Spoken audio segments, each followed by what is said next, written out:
नमस्कार दोस्तों, स्वागत है आपका द भोजीवुड अपडेट में। दोस्तों, फिल्म मिस्टर नौटंकीबाज का एक गाना रिलीज किया गया है, जिस गाने का नाम है भूल गई नी हम। भूल गई नी हम पूरा संसार, रानी तोहर बहिया में आके। दोस्तों, इस गाने को लिखा है मुन्ना दुबे ने और गाने में अपना संगीत दिया है अविनाश झा घुंघरू ने। दोस्तों, इस गाने को गुंजन सिंह और स्नेह उपाध्याय की आवाज़ में रिकॉर्ड किया गया है।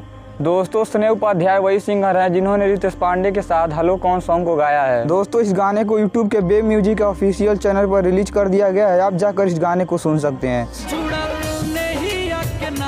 भेजले हमरे ला विधाता, दूर जइहाना असरा धरा के। दोस्तों, गुंजन सिंह की आवाज़ में रिकॉर्ड किया गया यह गाना बहुत ही बेहतरीन सॉन्ग है। आपको इस गाने को एक बार जरूर सुनना चाहिए। और दोस्तों, वीडियो पसंद आए तो लाइक कीजिए, शेयर कीजिए और साथ ही हमारे यूट्यूब चैनल द भोजीवुड अपडेट को सब्सक्राइब कीजिए। मिलते हैं अगले वीडियो।